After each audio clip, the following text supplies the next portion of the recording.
my name is Roy, and welcome back to another episode of Sacred Wild Man.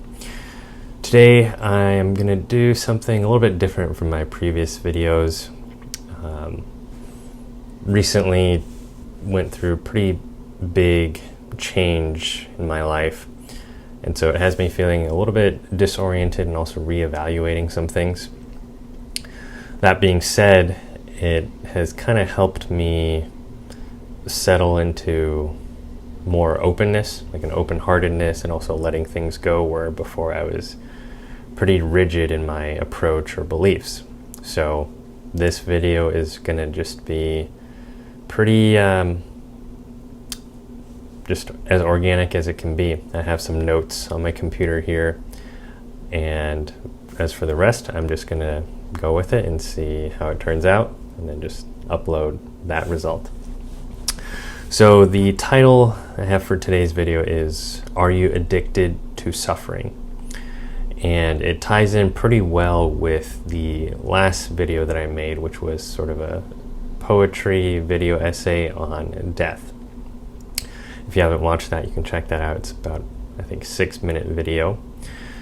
And it's pretty pertinent to today's topic because with the recent kind of change that I was still going through, it really did reveal my proclivity to remain committed to what I know, but also the suffering that is present in what I know, what I have believed and held to be true, or just wanted to continue grasping onto.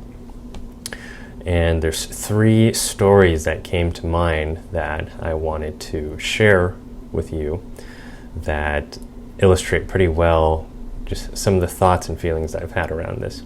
So the first story is that of the healing pool. This story in the Bible, I believe it's John 5, and it's an encounter between Jesus and this man who is an invalid. I believe he has like a physical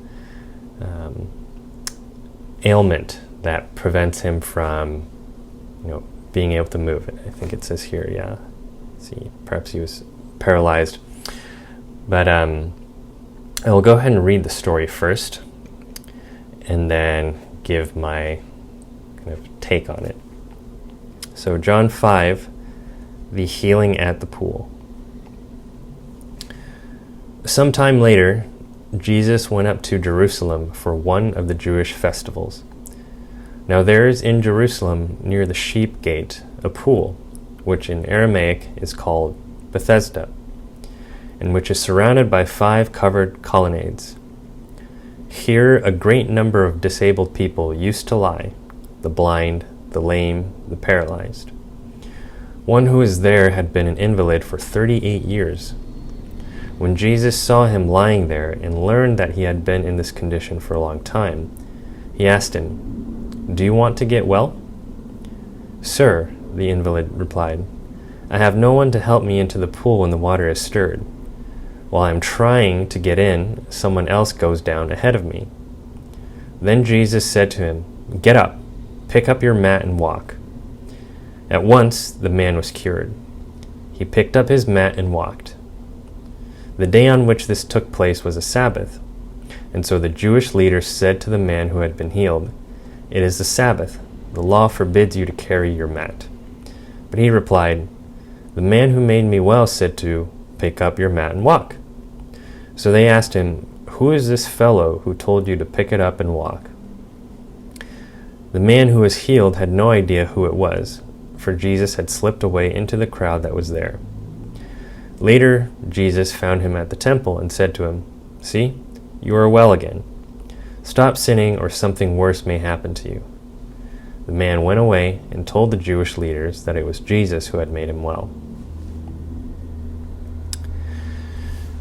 So this story sticks out to me because the way I feel about it and interpret it is not so much as a faith healing, which that can be one interpretation of, Jesus performed this faith healing, and that is a very miraculous thing. To me, I took it more as kind of a command or a rebuke. So there's a little bit of a tough love dynamic here that I see of Jesus telling this man, this invalid, who in a way is kind of throwing a pity party for himself of, I want to get well, but there's these people who go before me, no one's here to help me, and just, oh, woe is me type mentality. And I think this is a pretty good depiction of how we can be addicted to our own suffering. So this recent event that I experienced, this huge shift, by no means an easy one. I am more so on I think the storm has passed, and so now I'm beginning to get my bearings and integrate again. But in the thick of it, in the heavy storm, I was having a really hard time. I was holding on very tightly to how I knew things to be. And this could have been beliefs, this could have been just how I was used to experiencing the world. So it was a pretty big shift, and at some point I will perhaps do a video, perhaps in more detail once I feel ready. But kind of the experience of what I had, some have spoken to it as a spiritual crisis or a spiritual emergency. And apparently there's a pretty big field about this that was first perhaps started or well-known research by Stanislav Grof and his wife on this topic of spiritual emergency and how it seems to be happening more and more to people in the world. Anyways, with that spiritual emergency came a huge paradigm shift, because the experience and perception of reality that I had and what I was then and now experiencing was shaken so deeply. Another way you can think of this is an ego death. And I was terribly desperate to get back to what I knew before, how I remembered things, the beliefs, and just how things felt. And I see myself in this man at the healing pool who, although it's slightly different, there is a kind of commitment to the known for him. As bad as he might feel about being, if he was blind, if he was paralyzed, or whatever ailment that he had, there was also no action that he really quite wanted to take. The way I see it, he probably had every capability to get into the healing pool. There was just a belief or some external stuff that he would interpret and say, this is why I can't do it. This is why I can't get well. And I think this is where that saying, misery loves company, comes from, is that when we get just very down on ourselves, we can, in fact, be very vicious towards those who point us in the direction of our own power, our own light, and instead gravitate towards those who resonate on the same level, right? The same level of misery or just feeling down, and it can feel comforting, right? It's like, this is somebody who gets me and I also get them, and that feels good enough to have some sort of comfort here, but not quite ready to change myself, because to do that would demand a departure from the known, a departure from this place I've laid on, these steps I've laid on all my life. So we can hope that there are people who will help us heal, and there's certainly guides along the way. But in the end, the job and task of healing is always an inside job. There's nobody who can walk that journey for us, just like there's nobody who can really go with us when we die. That is a journey that we each take on our own, as much as we might want someone to come with us or to help us along the way so it doesn't feel as unknown or terrifying. And this part where Jesus says, "Stop sinning or something worse may happen to you." The way I interpret sinning here is how we can beat ourselves down, we can flog ourselves, just hitting ourselves of, poor me, oh woe is me, all the defeatist narratives that we have in our mind, which we've accumulated from experience in this life, and perhaps even past lives, ancestral and all of that. And we can choose to seek something better, but if we don't, stop sinning, I think the something worse that might happen that Jesus is speaking to here is that we become completely convinced that we are awful, beyond redemption, nothing can ever get better, and this turns into what has been termed in psychology a deflated narcissist. So you can have the inflated narcissist who's, I am all powerful and I am so good and people don't know about it, and what a shame for them that they don't know how awesome I am.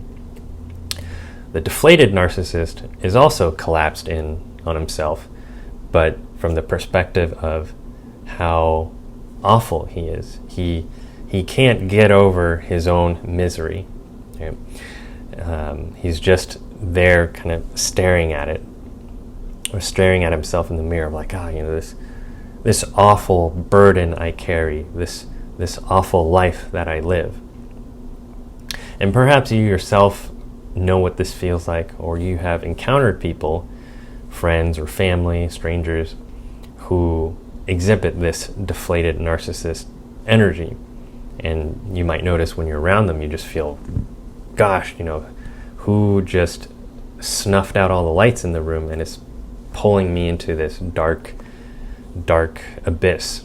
Maybe Eeyore could be a good example in Winnie the Pooh. So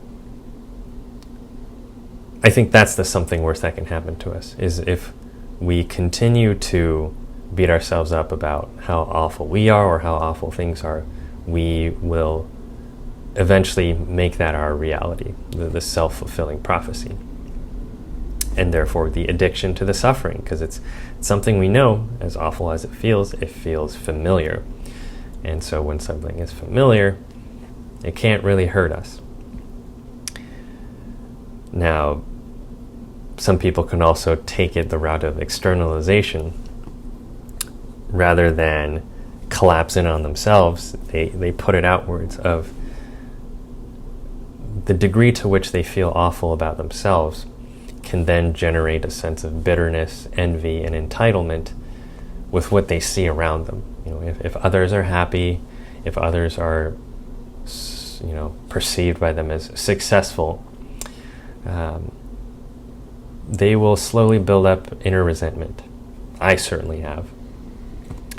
And that was one of the hard things, and I think it's a continual thing, is to surrender and let go of resentment, or continue to do it and remain addicted to that suffering, because the resentment is poison to your own heart, nobody else. And so when it gets externalized, a person can try to burn the rest of the world down. It's like, if I can't have it, then nobody else can. And there's many people throughout history who have done this. Now, the second story I want to share is that of the story of Mara and Buddha. And I am drawing from an article by Barbara O'Brien, which I will provide a link in the description if you want to read it. but I will read some key parts that I enjoyed reading. So,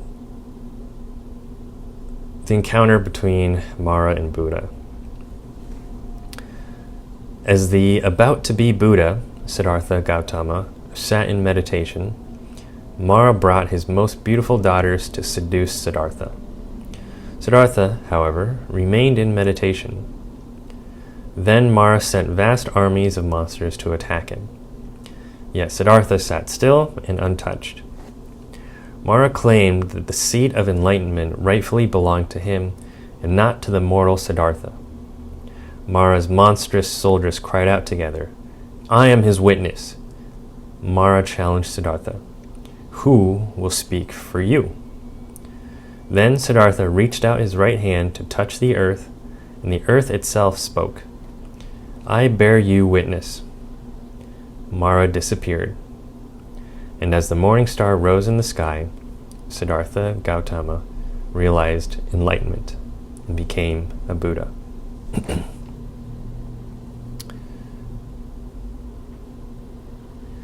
So, I love this story because it is much more personally relatable to now, not from an intellectual standpoint, but from a known and felt experience.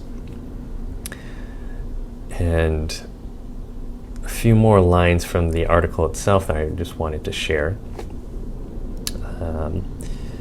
Here Barbara is quoting from a Zen teacher named Jana Sipe, I believe is how you say it. If not, forgive me for that. So, Mara threatens not by withholding the seasonal rains, but by withholding or obscuring the knowledge of truth. First, Mara behaves like one of the demons of popular thought. He uses deceptions, disguises, and threats. He possesses people, and he uses all kinds of horrible phenomena to terrify or cause confusion. Mara's most effective weapon is sustaining a climate of fear, whether the fear be of drought or famine or cancer or terrorism. Identifying with a desire or fear tightens the knot that binds one to it, and thereby the sway it can have over one. Mara's army is just as real to us today as it was to the Buddha. Mara stands for those patterns of behavior that long for the security of clinging to something real and permanent, rather than facing the question posed by being a transient and contingent creature. It makes no difference what you grasp, said Buddha. When someone grasps, Mara stands beside him. The tempestuous longings and fears that assail us, as well as the views and opinions that confine us, are sufficient evidence of this. Whether we talk of succumbing to irresistible urges and addictions, or being paralyzed by neurotic obsessions, both are psychological ways of articulating our current cohabitation with the devil.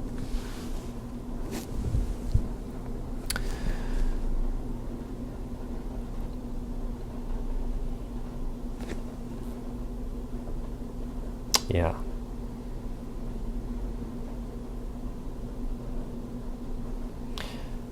Yeah, I absolutely love that. Mara's most effective weapon is sustaining a climate of fear. You know, if you think about the times that we live in of 2020 and 2021 and now the tail end of it, moving into 2022, I would say fear is the absolute climate that has been sustained this entire time. And identifying with that fear tightens the knot that binds one to it. You know, so this is, I think, where that addiction comes from, is that even as awful as we might feel about this fear, somehow we can't look away from it. You know, we remain fixed on this thing. And this is where I think the story of Mara and Buddha is a great example of the internal war that all of us face and must go through on our own. whereby Mara can symbolize here the demon of the egoic mind, right? The conditioned mind, the personality mind, right? All the beliefs that you carry, the opinions, what is familiar, what is known, and Buddha symbolizing the supreme awareness, that which is not swayed or attached to any of those, we'll say, antics of the egoic mind, the monkey mind, and simply sits in the storm and neutralizes it. Because I think it's, so many people have talked about this before, and let's see here. Well, I'll get into him later. But this mind storm, as a spiritual teacher named Mooji has termed it, this mind storm is so potent, and especially so in times of a spiritual emergency, which some people experience even just through meditation. I think that's something here in the West we don't really acknowledge. It's more so, if you meditate, you're doing something, you're being mindful so that you can have more peace and better focus in your life, and just be present with the now in your life. And while that's true, you can also have moments of pretty terrifying ego death. Others have also described having a spontaneous kundalini awakening, of this serpent coiled energy at the base of their spine, and they're not ready for it. And in those moments where it becomes stormy, it's absolutely scary. Maybe you yourself have experienced something like that, or just even the simple trying to get sleep at night, but your mind won't stop. What about tomorrow? What about this deadline? What about these financial concerns? What about my physical safety? What about what that person said to me or what I said to them? The mind keeps going, and it's like a movie. You can continue to watch this movie on the screen of your mind and of your awareness, and thinking, this is absolutely something I have to commit my full focus to. This is a real and awful movie, and I must be involved to solve it, to figure it out. And likely if you go that route, the movie is just going to continue that way. You perhaps put out one fire and then there's another one. Or your mind just goes in really wacky directions where you're like, why would I even have that thought? And then you get caught up in like, why am I having this thought? I don't want to have this thought, but it's here. So is there something wrong with me? All this other stuff. And you can continue to carry on with it, or, and the very difficult task is what Buddha demonstrated, is this non-involvement with any of that. It's like, okay, yeah, the monkey mind, the mind storm is going. Good. That's what it's supposed to do. Right? It's doing exactly what it's supposed to do. Should I hate it for it? Should I try to destroy my mind, punch it in the face for all this pain it's causing me? No, it's doing exactly what it's supposed to do. And choosing to just observe in as present but also non-involved manner as possible, and then seeing what happens. And I think this is what Zen teacher Jana Saipp meant when writing, Mara threatens not by withholding the seasonal rains, but by withholding or obscuring the knowledge of truth. Because in the thick of it, I was desperate for relief, and I was willing to go to any lengths to get that relief.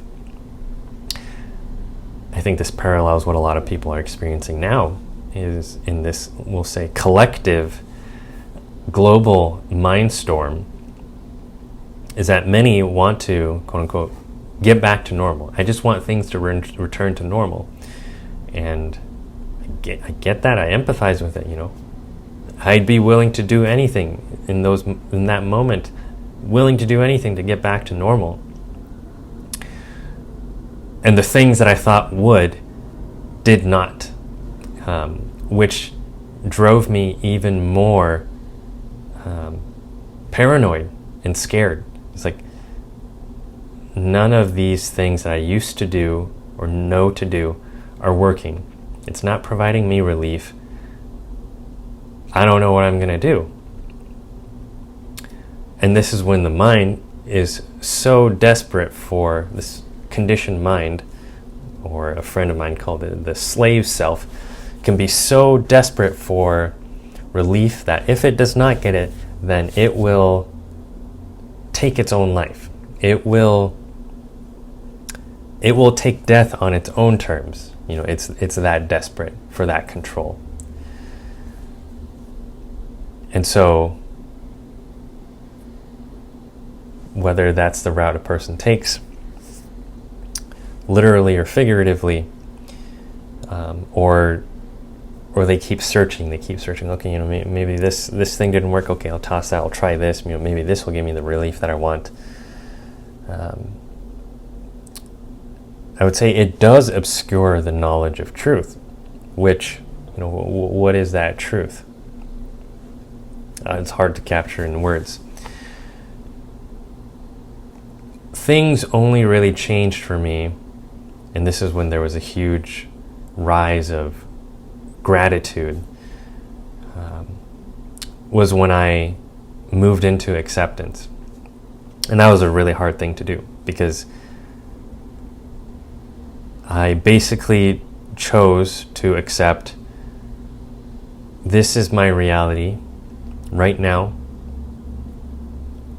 and perhaps there's nothing I can change about it. I can't force anything, and none of the old methods, even good ones, are working. So I guess I'll just accept this is what it is.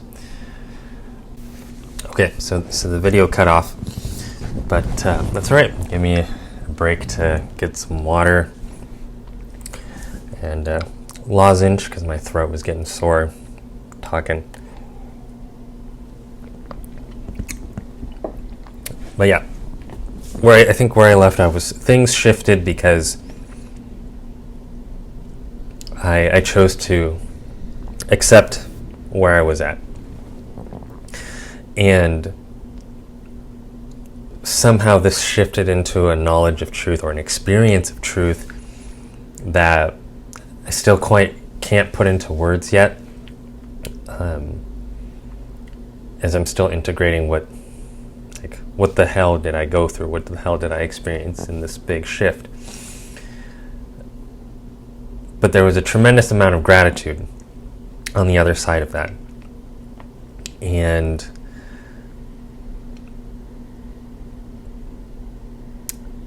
yeah, I think that is only realized through what Buddha demonstrated, in the sense of, yeah, Mara, you're going to throw your circus show, right?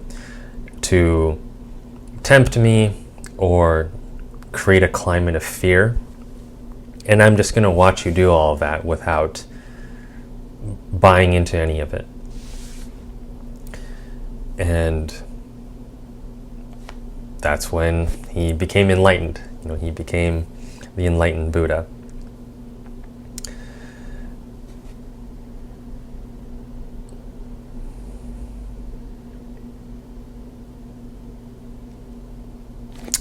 Another note I have here on that Mara and Buddha story is it can be easy to externalize Mara or a Satan. There's something out here, there's an entity that is the embodiment of evil and wrong. So that thing outside must be destroyed. I don't have to do anything internally. And this is where I think that outward reflection, many have spoken to in kind of spiritual teachings, that the world mirrors you. And especially when you get triggered, that's when you ought to be most curious of what is being mirrored back to you about yourself. And so, at some level, I think whatever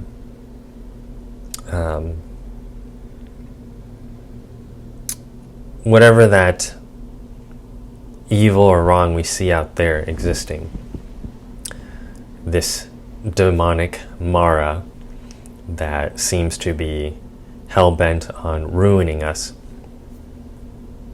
actually exists within us. It may or may not be that we have had that thought or a feeling of doing something quote-unquote wrong or evil. Or it might just be the chaos of our monkey mind, that mind chatter, which can feel evil, or I don't know, someone is screwing with us, messing with us. Why is my mind doing this? Stop it. And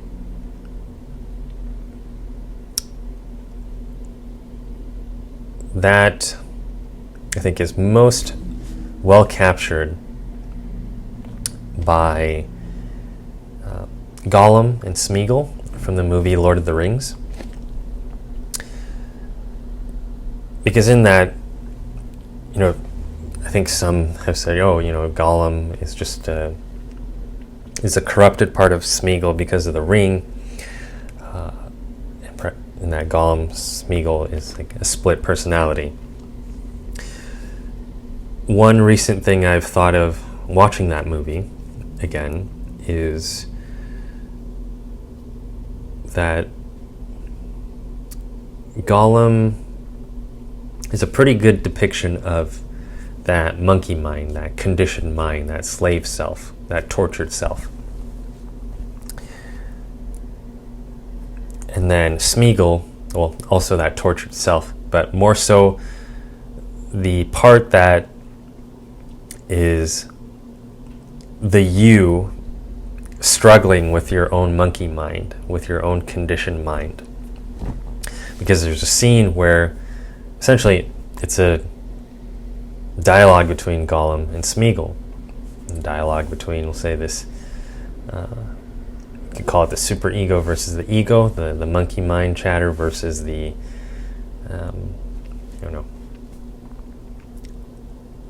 striving personality, trying to strive for a sense of sanity.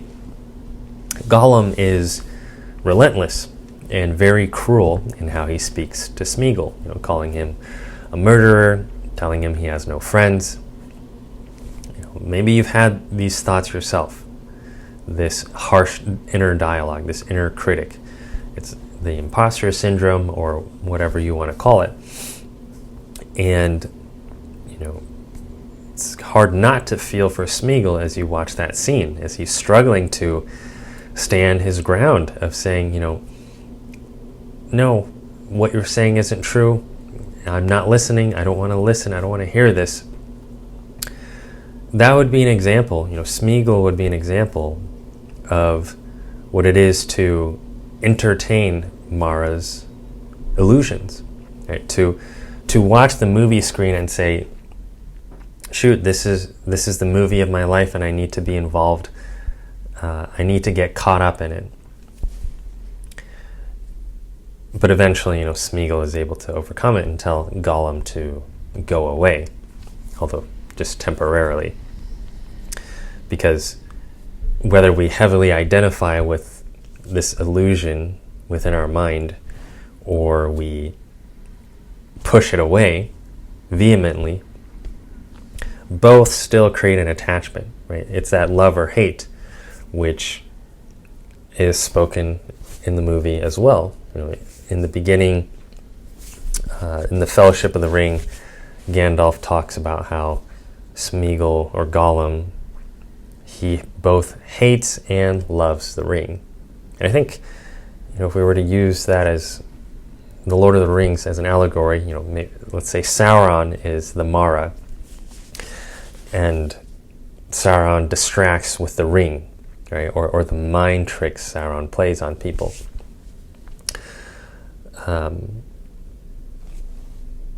We ourselves both love and hate this aspect of our mind, our conditioned mind, our slave self, our conditioned personality, all the things you can call it. We can't help but to dance with it, right? Even if it's an awful dance, it's what we know, and it's so convincing in its illusions, in its antics, that we must get involved, whether we are convinced by the sensual distractions of it, or we are convinced by the climate of fear that it creates. We keep doing this dance, and that continues to create this, this sort of wheel of karma just within ourselves, this addiction to suffering. We can't help but tinker around with it, hoping we fix it. Someday that we can fix it, if we just tinker long enough, we do the right thing, we do enough of the strategies, we do enough self-help books or whatever it is, other addictions, then we'll conquer it. And I think this posture that Buddha takes, this one of non-reactivity, observation, and there's also this sense of surrender and acceptance, is actually perhaps the way through, if you will. And that Mara, Satan, or even Sauron, right? Your own egoic mind can actually be seen as the gatekeepers or the threshold guardians, as Joseph Campbell talks about in the hero's journey. That these are the horrifying guardians to realizing our true Buddha nature, our true Christ nature, whatever, divine nature. Because there's a severe testing that you're being put through. Again, Mara being the one who obscures the truth, the knowledge of truth. To get to that truth requires making it past Mara. So how do you make it past Mara, right? And I think that's the story of how the Buddha became enlightened, is making it past Mara. And this inner battle we all have. Now, why would anyone possibly want to be addicted to suffering? That's a little question that I wrote. And I've already touched on this a little bit, but I think it's because it's familiar. It's the drama, it's the movie that's been playing across the screen of our mind all the time. And, we're drawn towards what's familiar, pattern building. And we can hate it for how stuck we feel in it, but also love it in a twisted way because, again, misery loves company. It keeps us company. These stories, these beliefs and narratives that we hold on to. Just like Gollum with the ring. He both loves it and hates it. But hey, it keeps him company. It's something to mull over on. There's a really good picture of this, or scene of this in the movie, where Gollum's just in his cave with the ring in his hand and just looking at it. And I think that's how I experience myself and how we all experience ourselves with this conditioned aspect of ourselves, is we just can't help but look at it. We stare at it in a dark cave, mulling over it, ruminating over it. It's not really doing anything for us, but it creates illusion that, hey, we're doing something with it. Okay? We're continuing to entertain the illusions that Mara has sent.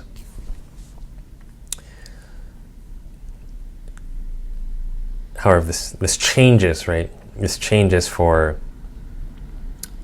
Smeagol in the movie when Frodo reminds him of his name.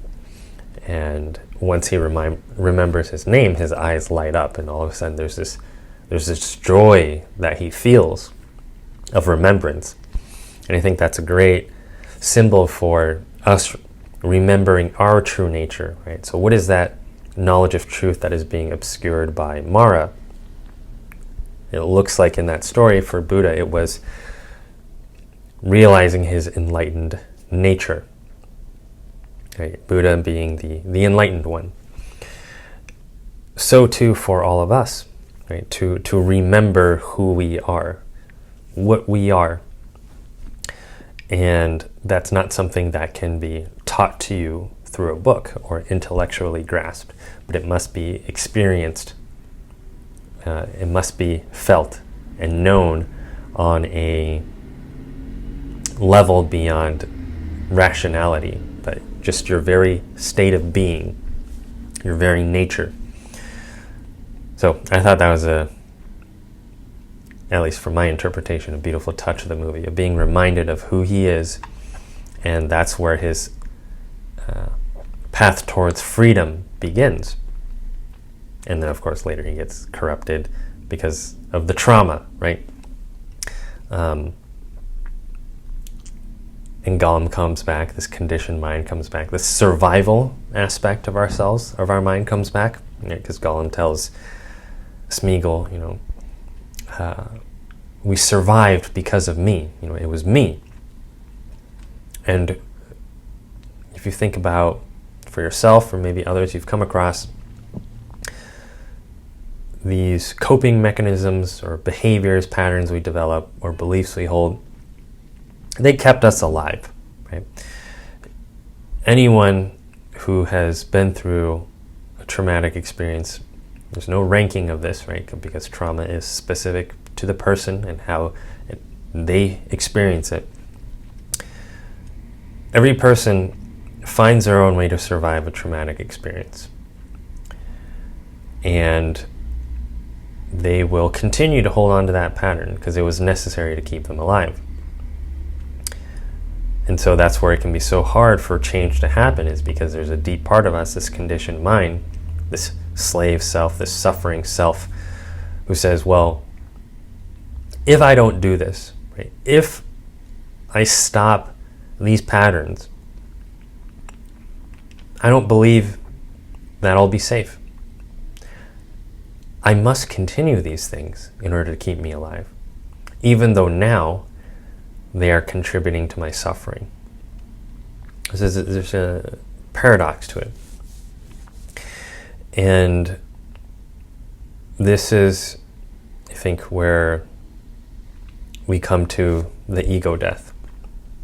And Mooji, as I mentioned earlier, the spiritual teacher, spoke to it really well, where he speaks to this aspect of our mind needs to keep running, right?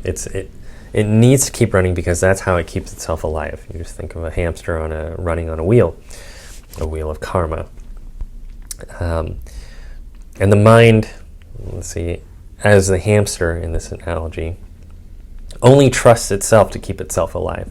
Okay, so the minute it stops running, the minute the mind stops running, it believes it no longer exists. It will have died. And if it does not keep itself alive, then who's going to look after it? And that's what a lot of our traumatized part of ourselves believes, right? If I don't do these things to keep myself alive, who else is going to do it? And if I stop, that means I'll be dead. I'll be gone. And so I think this is where it's so understandably understandable of the human experience to struggle with letting go, to struggle with surrender. because with it, there is that ego death. This what feels to be a eradication of the self you knew yourself to be for so long, a period in your life. It's the whole caterpillar, cocoon, butterfly evolution. Right? When the caterpillar goes into the cocoon, it's liquefied. Imagine how disorienting that is for a caterpillar who's known itself all its life to just be, yeah, I'm this being who chomps on leaves. That's what I do. That's who I am. To suddenly being dissolved and then later emerging as a butterfly. What are these big things on my back? And oh, now I have a proboscis and I can fly, and whoa, like I need to orient myself to this new state of being. So that's the cost. That's the cost of giving up an addiction to suffering, is the perceived death of who you've known yourself to be all your life. So what to do? If you've been listening along to this and within yourself you are asking or wanting to change that, I don't want to be addicted to suffering anymore, these patterns that I've had, what do I do? The first thing I have here on the list is observing without judgment. That's something that Mooji and also another teacher and coach you can find on YouTube, Christina Lopes, talks about. They both have some really great videos on this. And it's like that story of Mara and Buddha. You're watching that storm, that army assaulting you in your mind, and you just sit with it. The storm is going to come with a great force, and you become that eye of the storm. You're just witnessing. Anytime you feel pulled to identify, it's like, oh man, I really feel that one, come back to the witness. Come back to that center point. And this is easier said than done. It's very much going to be a purging and cleansing process. You think about people who go on detoxes.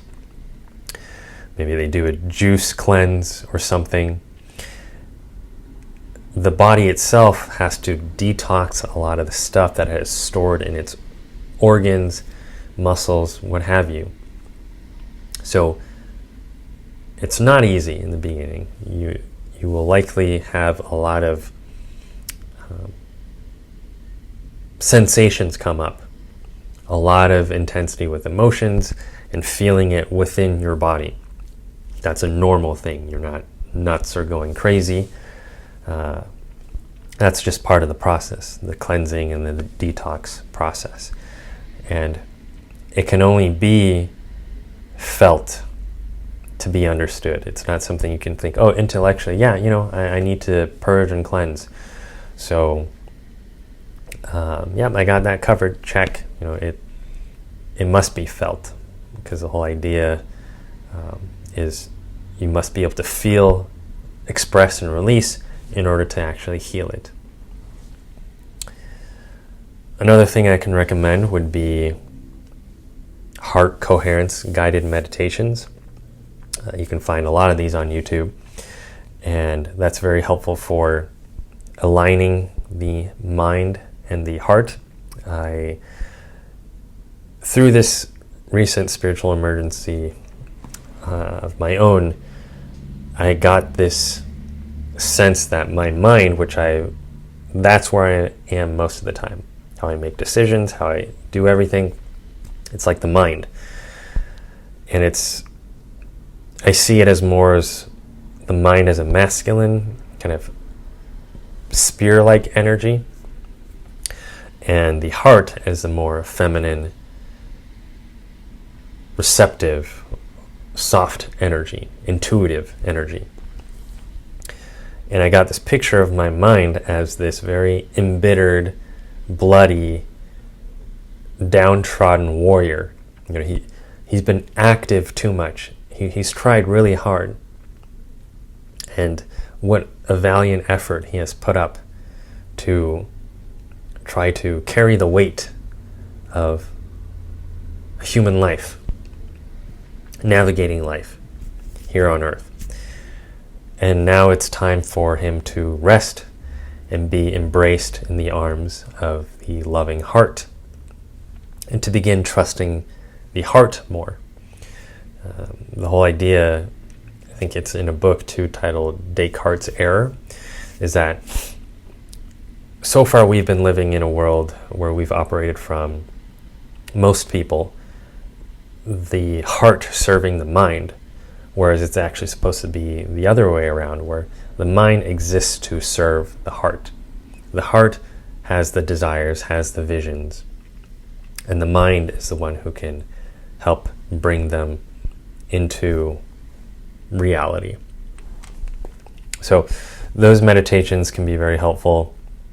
I certainly myself have found it a lot more helpful to correct this imbalance that I've had and to be more heart-centered. And again, I think that scene between Frodo, Gollum, Smeagol is a great one, of Frodo kind of bringing Smeagol back to his heart, away from the mind storm and all the fixations and the torment, to, oh, this is who I am. I remember now. And I'll also include an image by an artist. I think his name is Osco or something. I'll put the image in here and link to the Instagram page. You can check that out. But the purging process and being held by the heart, it's really depicted well in that image. And let's see, what else? The Ho'opono song, or poem, I believe it's a Hawaiian poem or song that is essentially about self-forgiveness and loving yourself. Okay, so the lyrics was it, I'm so sorry, please forgive me, I thank you and I love you. And just repeating that to yourself. You can also find the song on YouTube as well if you want to listen to it and then sing it to yourself. That process of forgiveness and self-love is really powerful and can begin to loosen the hold of this conditioned mind, this slave self that believes addiction to suffering is the only reality that it knows and deserves to live in. And then lastly, you can explore internal family systems. That actually, I think, ties pretty well with the Ho'opono song. Internal family systems basically is dealing with all these different parts, aspects of yourself, the traumatized parts that don't believe anyone cares, that doesn't believe anyone will take care of them. It's a way to begin to reintegrate, bring these parts back to yourself. Like if you're thinking of it as a shattered vase, you are bringing that vase back together, gluing the pieces back together with those fragmented parts of yourself. You can also look into near-death experiences, or NDEs. This, I think it's pretty powerful because it begins to draw people closer to asking the questions about existence. You know, who am I? What is real? Why am I here? And what are the stories of beyond the veil of death? Because that's something many are terrified in our world, is, well, what happens next? You know? And certain religious dogma have not helped with that, right? It's a fearful and terrifying thing unless you behave the right way. And so I think NDEs are a great space to explore. I'll put some links to 3 people that you can look into. So there's Anita Moorjani, who wrote a book. I forgot the title of her book, but I'll find it and put it in the link below. There's Melon Benedict Thomas, who you can find on YouTube. I believe he was an atheist until after his near-death experience, and that's where his kind of spiritual connection within himself and the greater cosmos evolved. And then Dannion Brinkley, who has had, I believe, more near-death experiences than I have heard of anyone else have, and has a book titled Secrets of the Light. And perhaps those resources, if you look into them, will provide you some sense of comfort and relief of what's beyond the veil. But not only that, so many of these near-death experiences, other than just changing that person profoundly, so many of them have the common thread of talking about how they experienced absolute peace, bliss, acceptance, and love.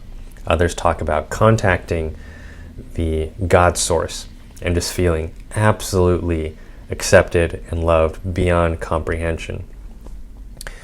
And so knowing that you are loved, that you yourself are that love, can make all the difference to beginning to let go of this suffering mind, this conditioned slave self. The camera cut off again, so probably a good time to stop.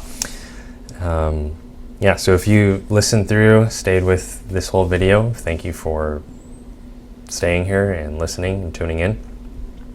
I hope something in here was helpful and valuable for yourself. And